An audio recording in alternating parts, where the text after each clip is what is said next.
Well, today is Friday. I have family coming up this weekend, which is really exciting. But I dropped Hudson off early at daycare. Wesley's eaten his breakfast, and I just made a list of everything that I want to complete today. It looks very unrealistic, but figured I'd write it all down and see how much I can get through. And I'm just going to try to prioritize it in an order that makes the most sense. Collect all the sap, bring up some firewood, get a fire going inside, it's freezing cold in here. Vacuum seal the food that's on the dehydrator. I really want to do a workout today, I haven't worked out all week. Check and reply to emails, I kind of already did that. Edit a couple reels, edit another YouTube video, follow up with a couple of sponsors, and I have to make a thumbnail for Jim's video next week, and I'm running a fundraiser at Camp for a Cure on Instagram. I need to go in there and add all the new donations to the actual auction. Camp for a Cure is a fundraiser that I've been running on Instagram. It's an online auction. This is the 4th year, and typically we raise funds for Fox G1 Research Foundation. This year we're raising funds for a local school to build an accessible playground. I should collect all the sap before it gets warm outside and the sap starts running, so I should do that first. And of course I should get a fire going. So I'm going to start with that. I'm going to give myself 1 hour. It's 9:40. Aww. I'm starting with the rain barrel today because I emptied all of the other buckets on the other side of the property completely on whatever day that was. Wednesday morning.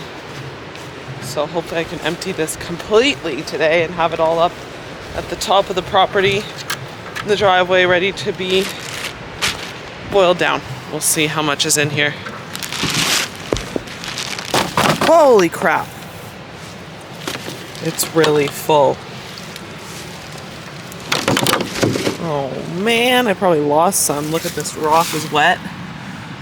So it's just been pouring over. Son of a bee sting. Okay, let's see how clear it is.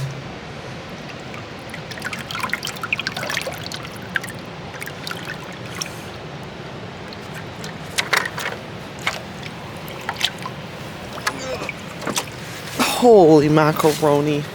I gotta do a boil down. This is crazy. I'm tired already. Just looking at it, it looks pretty. Yeah, that looks good. So what you're looking for is that your sap is clear. They say gin clear. Obviously this is not, like, it doesn't look that clear, but it is clear. It's not cloudy. If it's cloudy, you'd be able to tell if it's cloudy. If it's cloudy, it's not good. But this is clear. It's just there's a lot of stuff in it is all. Once it all settles, you'll see that it's clear. I'm gonna have to haul all this up the hill now. So that's what I'm gonna do. It's gonna be a lot of fun.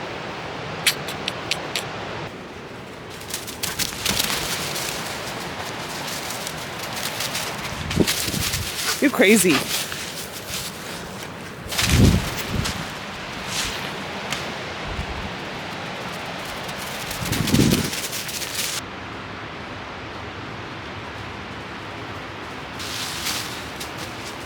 Good way to check that it's not cloudy is to dip it in, put it in a glass. You can see that's pretty clear.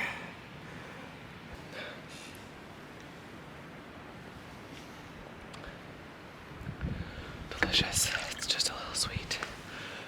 Means I will go collect the rest of it. Maybe I can check off two birds with one stone. Check off workout too, because I'm already exhausted.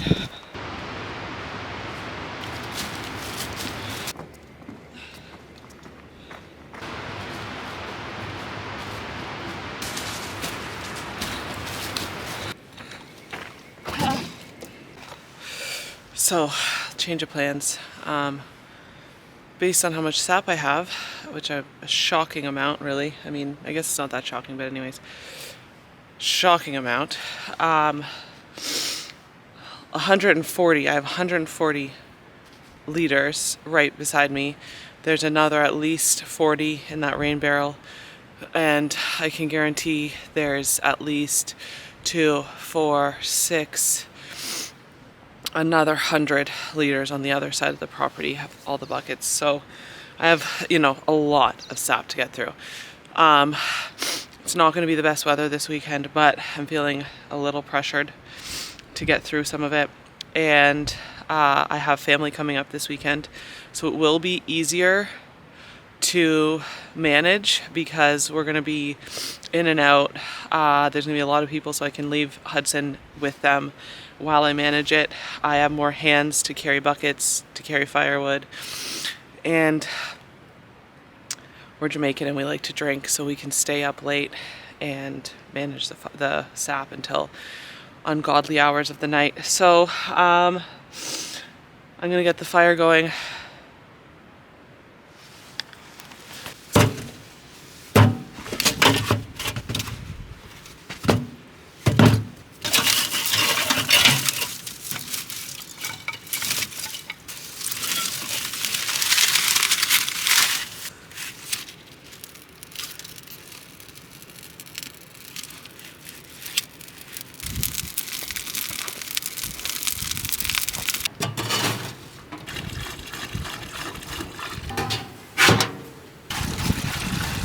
I will go get, I'm gonna go refill this one from the rain barrel.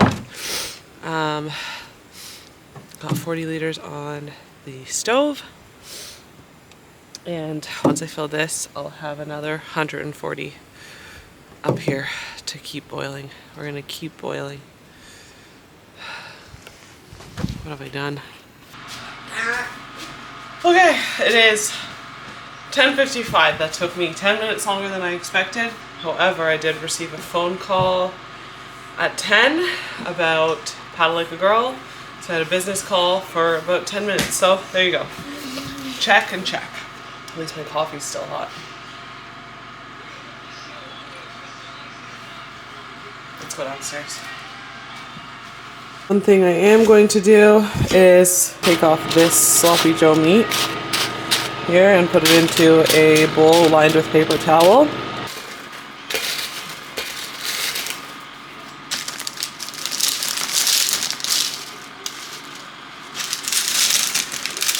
And I'm going to take a paper towel and just kind of squeeze out each tray from any excess oil. You can see there's, you know, oil and stuff on the paper, so.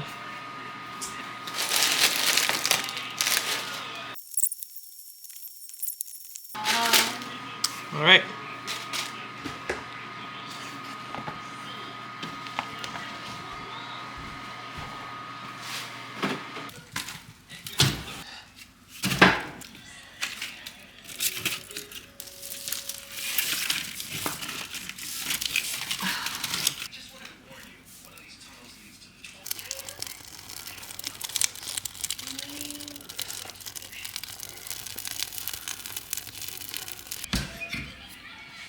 Okay, well, I'm still boiling. I've been boiling all day. We've gotten through about 100, there's 120 liters on the stove right now, I think. I'm expecting my family to be here in about an hour. So I wanted to get this stuff that was on the dehydrator vacuum sealed and put away. Otherwise, I won't get to it this weekend. So I've pulled the trays off of the dehydrators, and I'm just gonna vacuum seal each meal individually. And so I'll show you how I do that, I guess. I bought these ones. I like to buy the 8-inch ones. I feel like the 11-inch ones are a little too wide. I guess it depends, of course, what you're vacuum sealing, but I think for like little meals, I think this width is better. A sealer here, just a really basic one. Okay. Just cut, you know, to a size that is reasonable. I'm just guessing. The bottom is now sealed, so it's a pouch. So sometimes if it's like super hard, crunchy stuff, you want to be careful that it doesn't puncture a hole in it. I think I might have just punctured a hole, which is of course going to compromise the ability to vacuum seal it. So let's try. You just tuck it in here.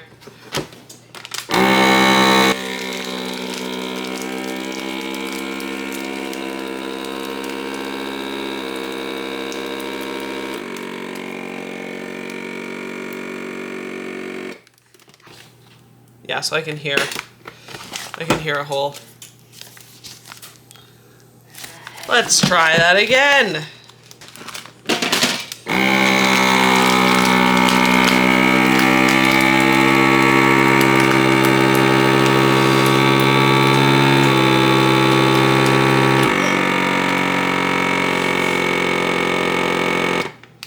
Here we go.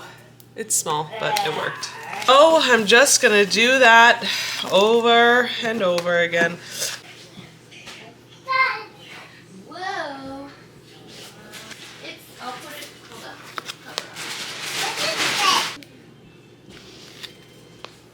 Well, I'm back after a weekend of having family and friends up. We did a boil down on Friday and Saturday, and we got 5 liters of syrup.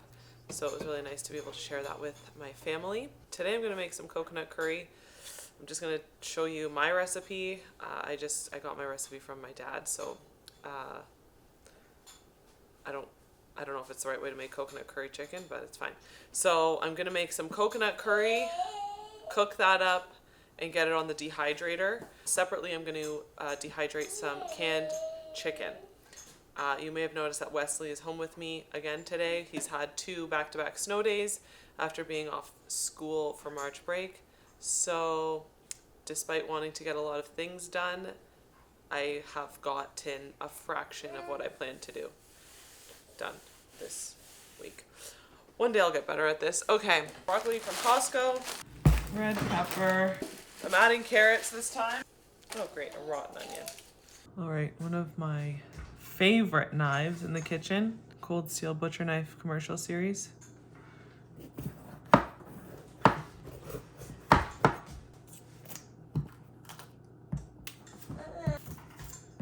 The smaller the pieces are, the faster they will dehydrate and the faster they will rehydrate. This onion has seen better days.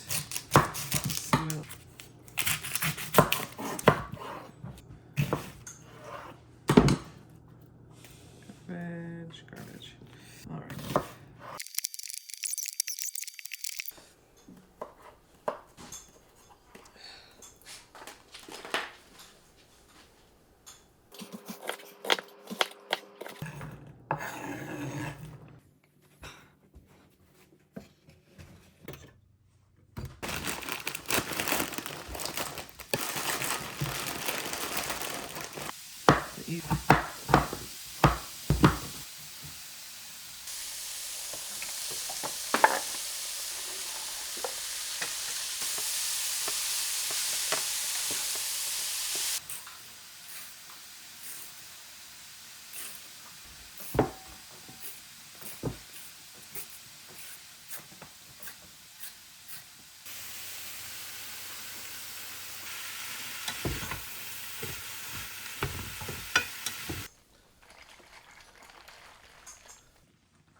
All right, I'm gonna add this to the veggies.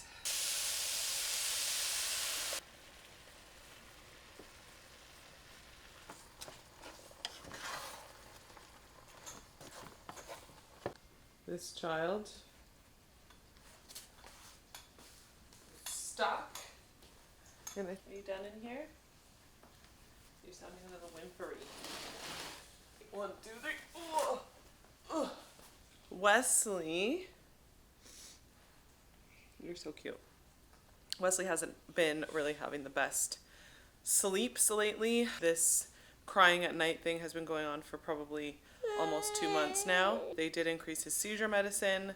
It helped for about a week, and then he started crying at night again. We've had a few appointments, but he's scheduled with the epilepsy monitoring unit, which is basically an overnight EEG. They hook him up, and he's on it while he sleeps to see if there's any seizure activity. So hopefully we get some answers from that. But so far, his regular EEG didn't come back with anything, as far as I'm aware, and his blood work didn't come back with anything. So hopefully we can get to the bottom of why he is crying so much at night. Hey, buddy? Full transparency, I burnt the curry. Like, not badly, but just when it gets that burnt curry flavor, it's hard to come back from. So I added some sugar, some whipping cream, and a little bit of honey because I ran out of sugar. I only had like a teaspoon of sugar. So it's okay now. Not the best curry I've ever made, but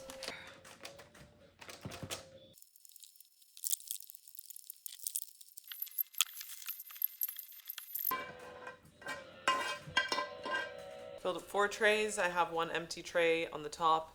As a side note, with these dehydrators, you have to have all 5 trays in there, even if some of them are empty. So you can't just remove a tray in hopes that it'll dehydrate them faster. You do have to leave all 5 trays in at all times. I will get this on the dehydrator, and I will probably put it at, I don't know, 125 for a few hours and check it. I don't think anyone can really tell you exactly how long it's going to take to dehydrate. Canned chicken. Really? Whatever, you get the point. And chunk chicken breast.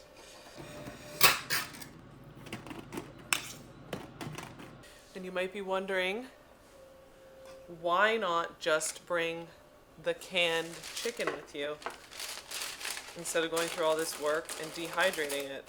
And it's a very valid question, because you can just bring the can with you if you want to. However, it's going to be heavier, it's going to be bulkier. Then you have to lug around empty cans with you until the end of your trip. I don't know what I'm using this chicken for yet. I might bring it on our backpacking trip. I might just use it for a canoe trip. But it's nice to have it prepared, and you can add it to the different meals that I've made. So I made the butter chicken sauce, the curry. I'm going to be making a couple other dishes too. So if you just have dehydrated chicken ready to go, you can add it to whatever recipe you might want to add it to. So let's get this on the dehydrator. Meat goes on at 145, and again, I'll check it after a few hours, maybe 6 hours I'll check it.